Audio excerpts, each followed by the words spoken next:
અમારી એટલું જ છે માંગ કે અમારા મકાન પાડવાનું કે 7 દિવસમાં મકાન પાડી નાખવાના છે. 7 દિવસની નોટિસ આપી ગયા છે. 7 દિવસમાં અમે દલિતને તો અમને ક્યાંય મકાન આપતા જ નથી, તો અમે ભાડે ક્યાં મકાન અમે ગોતી?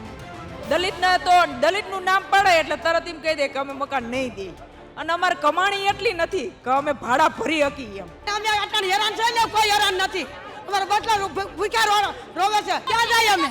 કોઈ મકાન દેતું નથી અમને.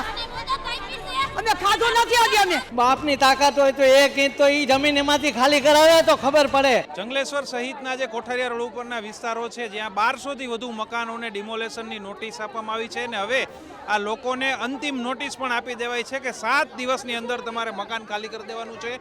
એટલે કે રાજકોટના ઇતિહાસનું લગભગ સૌથી મોટું ડિમોલેશન છે તે થવા જઈ રહ્યું છે. પરંતુ જ્યાં જે અમુક લોકો 30-30 વર્ષથી, 40 વર્ષથી, 50-50 વર્ષથી જે લોકો રહે છે તેમની હાલત છે તે કફોડી છે, તે થઈ ગઈ છે. કદાચ આ મકાનો છે તે કદાચ હશે ગેરકાયદેસર, પણ જે લોકો આટલા વર્ષોથી રહે છે તેમનું શું, તેઓ પણ સરકાર વિચાર કરે તેવી માંગ છે તે આ લોકો છે તે કરી રહ્યા છે. તમામ સમાજના લોકો છે તે અહીંયા રહે છે. કોઈ એક જ્ઞાતિના નહીં પરંતુ અલગ અલગ તમામ જ્ઞાતિના લોકો છે તે અહીંયા રહે છે, ને આપણે તેમની સાથે જ વાત કરવાનો. અત્યારે આ લોકો કલેક્ટર કચેરીએ પહોંચ્યા છે કારણ કે અંતિમ નોટિસ છે તે આપી દેવામાં આવી છે. કલેક્ટર કચેરીએ લોકો પહોંચ્યા છે.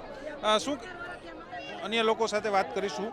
બેન, શું કહેશો? આજે કલેક્ટર કચેરી આવ્યા છો, છેલ્લી નોટિસ આપી દેવામાં આવી છે કે હવે તમારે મકાન ખાલી કરી દેવાનું છે. અમને 7 દિનની મુદત આપી ગયા છે, અને અમને છેલ્લે કે અમે 50-60 વર્ષથી રહી છીએ, અને અમે ભાડે ગોતીશું તો ભાડે મળતું નથી, અને ભાડા એવા દે છે 15-15, 10-10 હજાર રૂપિયા. અમે 60-60 વર્ષથી અત્યારે નોટિસ દે. અમે નાના માણસો રહ્યા, ગરીબ માણસો છે, ક્યાં કમાઈને કરે? મારા મમ્મીને 3 હુમલા આવી ગયેલા છે. મારા મમ્મીને 3 હુમલા આવી ગયા છે. કોઈ કમાવા નથી, વિધવા હે. મારા પપ્પા 40-50 વર્ષથી ગુજરી ગયા છે. નાના હતા ને અમે તેદુના. બેન, શું કહેશો માજી, કેમ આટલા ગુસ્સામાં છો? ગુસ્સામાં હોય ને સાહેબ, હોય ને મારી માથે અટાણે બાને સમાન પડ્યો છે મારો બધો, સમજ્યા? અને અમે આટલા હેરાન છે ને કોઈ હેરાન નથી. અમારા બટલા ભૂખ્યા રોવે છે. ઘરું જોઈ છે તો આમ થાય છે કે કામ કાજે જાય તો ફોન આવે કરી હાલો. અને અત્યારે ખરાબ હાલત છે અમારી, ખરાબ હાલત છે. ભાડા લેવા જાય ને તો એને ભાડા દેતા નથી. તમને કહી દીધું હવે 7 દિવસમાં ખાલી કરશો તો હવે ક્યાં જાઓ? ક્યાં જાય અમે એમ કહી છીએ? ક્યાં જાય અમે? કોઈ મકાન દેતું નથી અમને.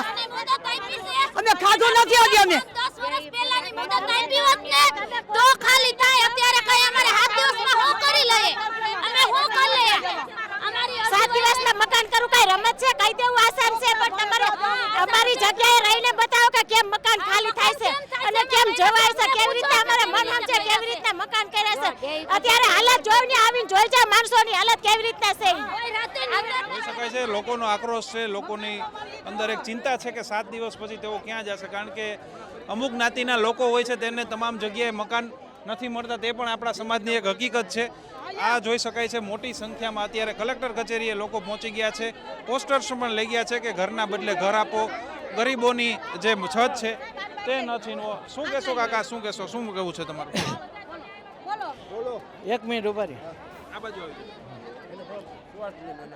હવે આ જે જમીન અમારી ખાલી કરાવે છે, એટલે ભારત આખા ભારતમાં કેટલા ચોરસ કિલોમીટર છે.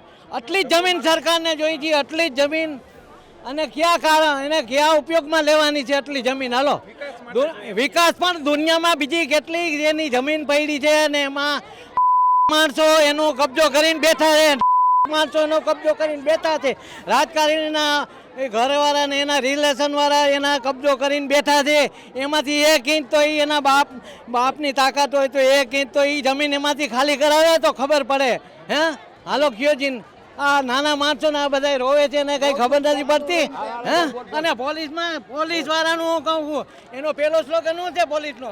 મે I help you, may I help you. આ મારી સાંભળો, શેની હેલ્પ કરે છે આ પોલીસ વાળા? અરસું આવ્યું એટલે બરબાર અરસું આવ્યું, લાઠીચાર્જ એટલે બરબાર લાઠીચાર્જ.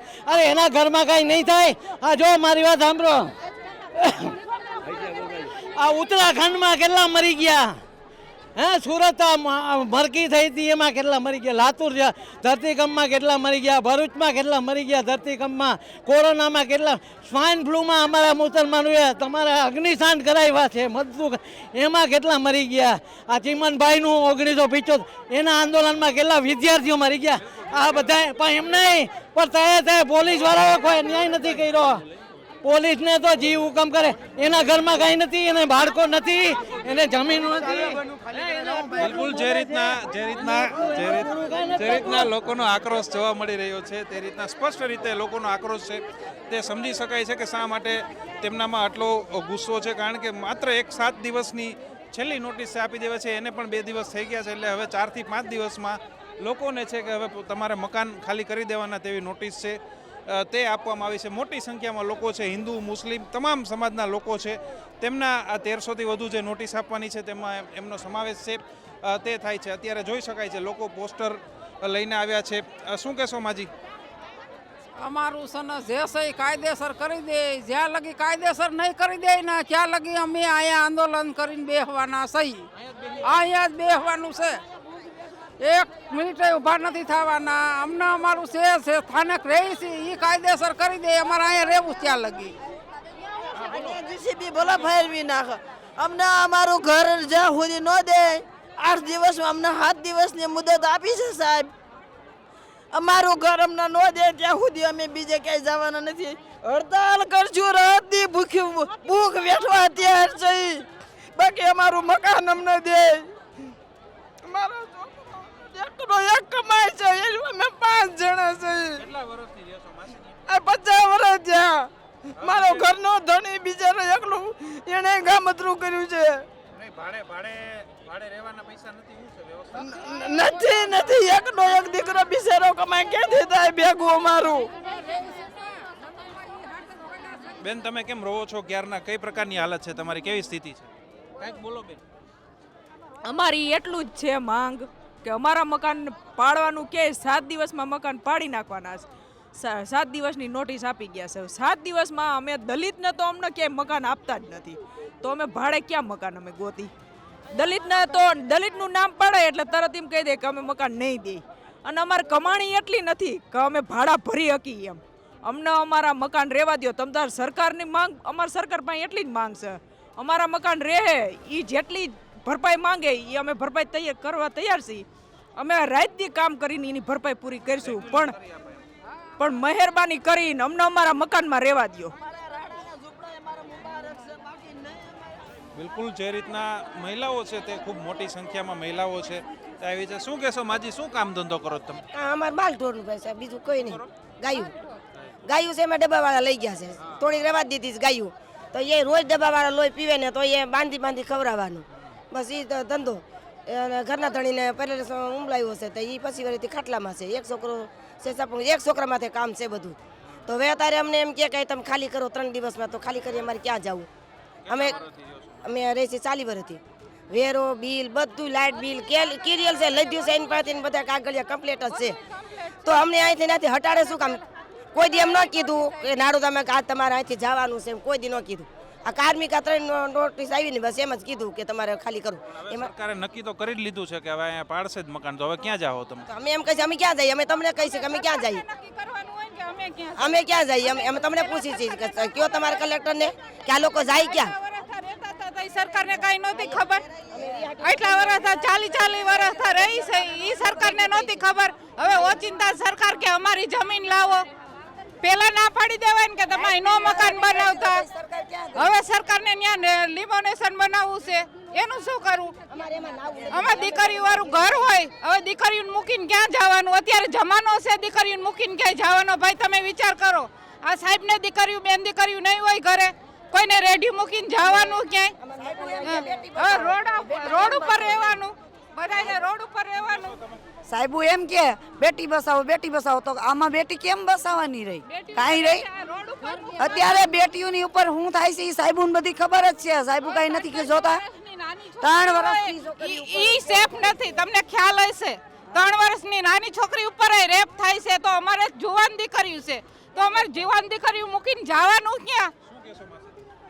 બસ આમાં મકાન અમે ન દો એટલે આમાં બીજું કાંઈ જોતું નથી ભાઈ. અમે હું તો કારખાનામાં કામે જાઉં છું, તો ત્યાં ભાડામાં કે 7,000માં કંઈ ભાવ કે પોહાય, ખાવાનું કરવું, ભાડાનું કરવું. બસ આમાં મકાનમાં જોઈશું, બાકી આમાં કાંઈ જોતું નથી. જે રીતના જોઈ શકાય છે મોટા સંખ્યામાં લોકો છે. કલેક્ટર કચેરીએ હવે ધામા નાખીને બેસી ગયા છે કે હવે તમે અમારો કંઈક જે છે માંગ છે તે સ્વીકારો, આ મકાન તેમને બેઘર ન કરવામાં આવે. કેટલાક લોકો એવું પણ કહી રહ્યા છે કે તેમને આના વિકલ્પમાં કોઈ બીજી વૈકલ્પિક વ્યવસ્થા કરી દેવામાં આવે. તો કેટલાક લોકોને એવું માનવું છે કે વૈકલ્પિક વ્યવસ્થા નહીં, તમને અહીંયા જ રહેવા દેવામાં આવે. હવે સરકાર છે વિકાસના નામે આ ડિમોલેશન છે તે વિકાસનું કહીને આ ડિમોલેશન છે તે કરી રહી છે. ખૂબ મોટું ડિમોલેશન છે તે થવા જઈ રહ્યું છે. જે રીતના નોટિસો આપવામાં આવી છે, 1300થી વધુ મકાનો છે તેને આ નોટિસ છે તે આપવામાં આવી છે. અને અત્યારે હવે લોકો છે તેઓ કહી રહ્યા છે તેમને રાતની ઊંઘો છે તે હરામ થઈ ગઈ છે, કારણ કે આ રીતનું બેઘર છે આટલી મોટા લોકો 35,000 જેટલા, અંદાજે 35,000 જેટલા લોકો છે તે બેઘર થવાની પણ વાત છે તે આવી રહી છે. હવે સરકાર આમાં કોઈ પ્રતિક્રિયા આપે છે કે પછી રાબેતા મુજબ જે રીતના સરકારની જે યોજના છે તે મુજબ ડિમોલેશન ચાલુ જ રહે છે, કે પછી આ લોકોની કોઈ માગને લઈને વિચાર કરવામાં આવે છે તે પણ જોવું મહત્વનું રહેશે. રોનક મજીઠિયા, ગુજરાત તક, રાજકોટ.